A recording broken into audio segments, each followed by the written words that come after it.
एक फ्लैशबैक में हमें दिखाया जाता है फेंग जी नियान के कमरे में गया हुआ था, पर अभी नियान उसके कमरे में नहीं था। वो कहता है, नियान तुम कहाँ चले गए? तभी उसे बेड में उसका फोन नजर आता है। वो उसके फोन को चेक करता है। इसके बाद हमें दिखाया जाता है कि अभी वो ग्रीन हाउस में था। तभी नियान उसके पास आता है। फेंग जी पूछता है, क्या तुम्हारा स्कूल छुट्टी हो गया? नियान कहता है हाँ। फिर वो आगे कहता है, ब्रदर आप हमेशा ऑफिस वर्क में बिजी रहते हैं, फिर भी आप इन फूलों का ध्यान रखने के लिए समय निकाल ही लेते हैं। फेंग जी कहता है, ये इकलौती ऐसी चीज है जो मेरी मॉम ने मेरे लिए छोड़ा है। ये देख के नियान हंसते हुए कहता है, आप बहुत स्वीट है, आप हमेशा इन्हें जेंटली ट्रीट करते हैं, मैं थोड़ा जेलस फील कर रहा हूँ। तभी फेंग जी उसके ईयर को टच करने लगता है। नियान कहता है, मुझे गुदगुदी हो रही है, आपको मेरे ईयर्स को स्क्वीज करना इतना पसंद क्यों है? फेंग जी कहता है, इन सब में से तुम सबसे बड़े अच्छे प्लांट हो। तभी नियान कहता है, ब्रदर बात ऐसी है कि अंकल ने मुझे इन्फॉर्म किया कि उन्होंने मेरे फादर को ढूंढ लिया है और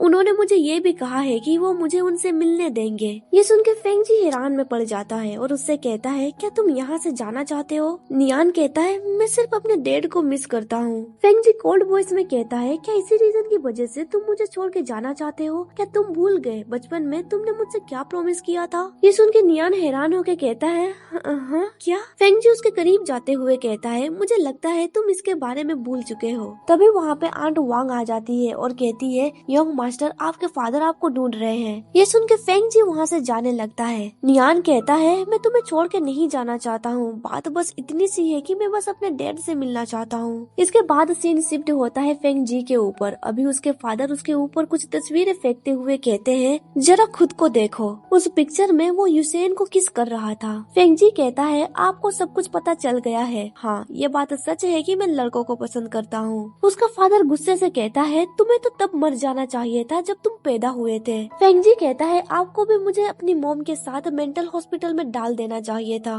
ताकि मेरी मॉम को वहाँ पे अकेला मरना नहीं पड़ता। ये सुन के उसका फादर कफ करने लगता है, उसका हालत बिगड़ने लगता है। वो मेडिसिन खाने की कोशिश करता है पर वो मेडिसिन का बोतल उसके हाथों से नीचे गिर जाती है। फिर फेंग जी उसके करीब जाते हुए कहता है, आपको जो पसंद नहीं आता है आप उससे छुटकारा पा लेते हैं, पर ये मत भूलिए आप जैसा सोचते हैं सब कुछ वैसे ही होगा। फिर वो उन्हें नियान का मैसेज दिखाता है जो नियान ने वांग लियांग को सेंड किया था। उस मैसेज में लिखा हुआ था, हालांकि वो एक लड़का है और उसके साथ रहना मेरे लिए इम्पॉसिबल है, पर मैं उसे पसंद करता हूँ, इसीलिए प्लीज तुम इसे सीक्रेट रखना। ये मैसेज पढ़ के उसका फादर कहता है, क्या फेंग नियान भी? फेंग जी कहता है, वेल अभी फेंग नियान उस तरह का पर्सन बन चुका है जिस तरह के पर्सन से आप नफरत करते हैं। उसके फादर ने अभी तक उधार नहीं चुकाया है, फिर भी आप उसे हर जगह ढूंढ रहे हैं। फिर वो आगे कहता है, आप उसकी उधारी को चुकाना चाहते हैं, यहाँ तक कि आपने फेंग नियान को भी एडॉप्ट किया। क्या आपने ये सब कुछ लव अफेयर्स की वजह से किया है? ये सुन के उसके फादर कुछ बोल ही नहीं पाते हैं। फेंग नियान कोल्ड वॉइस में कहता है, बस बहुत हो गया, अब मैं आपको ऑनेस्टली बता रहा हूँ, मैं फेंग नियान को पसंद करता हूँ और मैं नहीं चाहता हूँ कि आप उसे मुझसे दूर भेजें। ये सुन के उसका फादर हैरान होकर कहता है,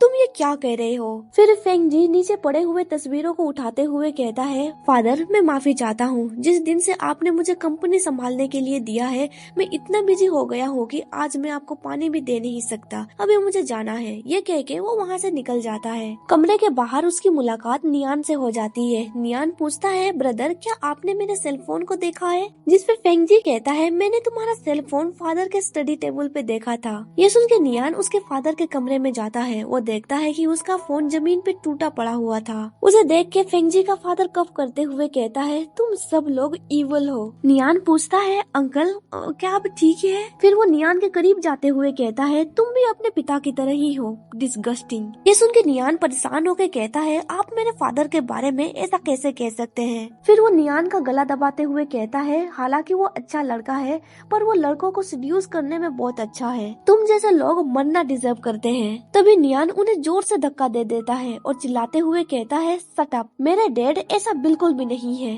धक्के की वजह से फेंग जी का फादर जमीन में गिर जाता है। ये देख के नियान पूरी तरह से घबरा जाता है। फिर वो भागते हुए फेंग जी के पास जाता है और कहता है, ब्रदर अंकल बेहोश हो गए हैं। ये खबर सुन के फेंग जी को हैरान में पड़ जाना चाहिए था, पर वो हल्की मुस्कान के साथ कहता है, मैं समझ गया। अगले सीन में हमें दिखाया जाता है कि फेंग जी का फादर को अभी इमरजेंसी रूम में एडमिट किया गया था। उनकी कंडीशन अभी बहुत ही ज्यादा खराब थी।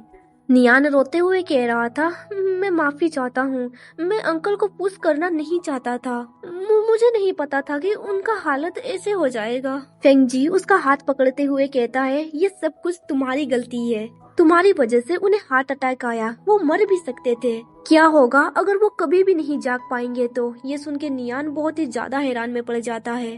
वो रोते हुए कहता है, मैं बहुत ही ज्यादा डर गया था ब्रदर, मुझे अभी क्या करना चाहिए? फेंगजी उसे हक करते हुए कहता है, सब कुछ ठीक हो जाएगा, तुम्हें बस मेरे साथ रहना होगा और मेरी हर बात को सुनना होगा। अगर तुम ये करोगे तो वो तुम्हें माफ कर देंगे। फिर वो आगे कहता है, फेंग नियान एक ओबीडिएंट बच्चा है ना?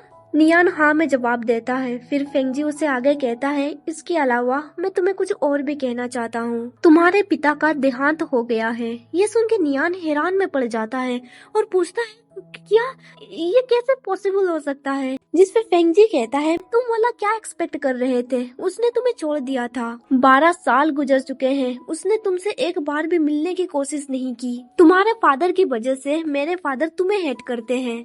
उन्होंने तुमसे कहा था ना वो तुम्हारे फादर से तुम्हें मिलवाएंगे, पर ये सब कुछ झूठ था। उन्होंने ये इसीलिए कहा क्योंकि वो तुम्हें यहाँ से दूर भेज देना चाहते थे। उन्होंने कभी भी तुम्हारे बारे में केयर नहीं किया। ये सुन के नियान बहुत ही ज्यादा सैड हो जाता है। तभी फेंगजी उसे कहता है, तुम्हें सिर्फ एक चीज याद रखनी है, इस दुनिया में सिर्फ मैं ही हूँ जो तुम्हें सबसे ज्यादा प्यार करता है। तुम सिर्फ मुझ पे भरोसा कर सकते हो। क्या तुम समझ रहे हो?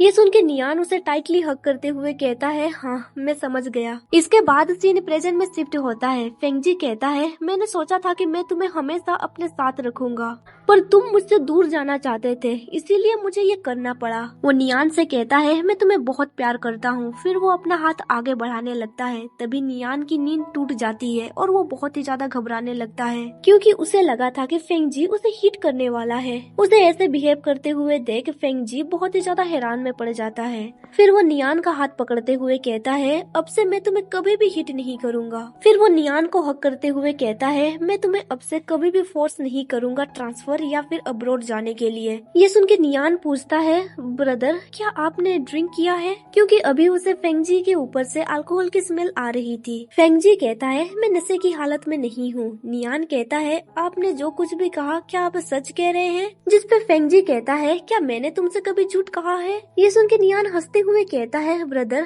Thank you. उसे स्माइल करते हुए देख फेंगजी कहता है, बहुत दिनों के बाद मैं तुम्हें हंसते हुए देख रहा हूँ। फिर वो नियान के फोरहेड पे किस करता है। इसके बाद वो उसके लिप्स को टच करने लगता है, पर वो गुड नाइट कह के वहाँ से चला जाता है। कमरे से बाहर निकलते ही वो नीचे बैठ जाता है और कहता है, मेरे सर में बहुत दर्द हो रहा है। तभी उसका फोन वाइब्रेट होने लगता है। कॉल पिकअप करने के बाद वो कहता है, क्या तुम्हें कुछ मिला? वो पर्सन कहता है, हाँ बॉस, साओ की एक बहन है, उसका नाम चिन है, अभी वो एक बार में काम करती है, उसका एक बेटा भी है। इसके अलावा हमें ये भी पता चला है कि उसने लोन शार्क से उधारी ली है। ये सुन के फेंगजी हल्की मुस्कान के साथ कहता है, तुमने अच्छा काम किया।